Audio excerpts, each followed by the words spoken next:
Oh, let's do this thing. It's day 13 of the 5-minute challenge for the Ugly Art Club. It's September 2nd. That means the doors are open. They've been open since yesterday. Time is half gone. If you're going to get in, you have to get in now. Do not miss signing up for the Ugly Art Club. The prompt for today is vintage. I almost used this tab yesterday. I'm glad I didn't. I even knew that yesterday's prompt was gather. I just didn't even read the tab when I grabbed it. I guess when there are so few left. But I'm here with vintage, and I love this particular card base from the Gelli Print workshop because it has so much goodness to it already. It's like, it's practically done. Like, there's not a lot that needs to be done. I mean, you could always do more, but there's just so much goodness. The value, the shades, the white space. I love it. It makes me really happy. But I'm coming in with a piece of that gorgeous ledger paper that I have. This is actually what's left over from Gather when I cut the scallop yesterday.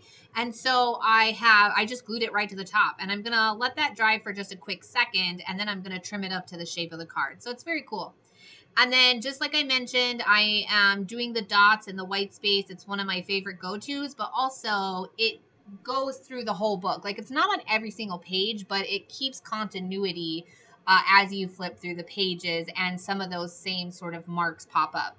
So that's what I'm doing here, filling in this white space. And in the end, you don't even see that much of it. You see enough of it to know what's happening and for your mind to sort of register that these are all pages in the same book. But you're not specifically like, oh, that popped up on this page and that page and that page. Plus, like I said, it gets covered up quite a bit. So by one of those gorgeous vintage reproduction number cards that I have in the shop. So here I'm going to trim this apart now, trim this down, just straight to the edge of the card using a pair of scissors. Whatever you have. Some people like to use X-Acto knives or rotary cutters, but I'm not very good with them. I'm not even really good with a pair of scissors, let's be honest here. And there was a theme a while back in the Ugly Art Club where we did everything with our non-dominant hand, and I even cut stuff with my non-dominant hand.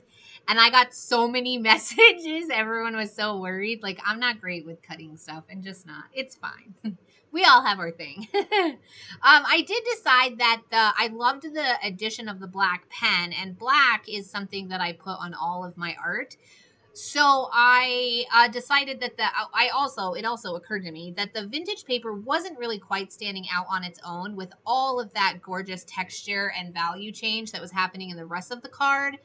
The vintage ledger paper just wasn't really standing very well on its own. And I want the card to be a cohesive piece, but each section needs to be good also. So I took a black pen, and this is my favorite Pilot pen. It's no biggie. It's just a regular office pen, but I just love the way it writes. And a couple of you have commented that you do as well, so that makes me feel really good. I'll just remind you, it's a last step. It's not a first step, because if you get wet medium on it, it will run. And it runs even if you just look at it with wet medium. It's kind of funny.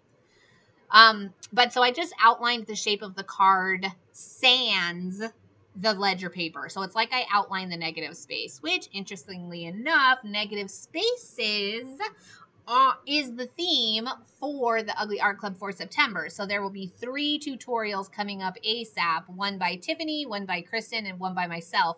And then, most of the time we have a guest artist who hits that too. So I can't wait to play with more negative spaces. But I went ahead and stapled on that vintage tab where I wanted it to go. And then these are the reproduction cards I was talking about. And I say these because I try out a few different numbers. They do look vintage, but I've reproduced them so that we can have them in mass quantity as often as we want for a really affordable price. And it makes sense because I use them on everything. They're friggin' fabulous. And the original set just sits in my studio as a little pretty. It's kind of nice, actually. But I decided to go with the 3, and I tipped it to its side, and I tried them all out. I tried, well, not all, but I tried I think a 9, a 2, a 7. The 9 could be a 6, this 3, and I tried them both vertical and horizontal, or portrait and landscape, and I tried the number sort of hanging off the edge. But in the end, I just really liked it on its side, which is funny because technically the number isn't even legible that way. I mean, our brains are smart enough to put it in the right order and in the right orientation so that we can tell what number it is. But it's just cool on its side. And there you can see what I meant by how much of the white space gets covered up where I put the little black dots. And then I'm bringing back some of this vintage masking tape. I'm going to have to keep an eye out. I don't know how to get a hold of things like this, but I just came across this roll of masking tape that's actually vintage. Like, look at the age and wear that it has on its colors. Oh, it's so beautiful. And it's a total throwback all the way to the first page where I used it. Here are some close-up shots. Guys, don't forget, tomorrow is the last day to sign up for the Ugly Art Club. So join me. I would love to have you. We would love to have you. You can still get the prompts. There you have it. All right. Bye, guys.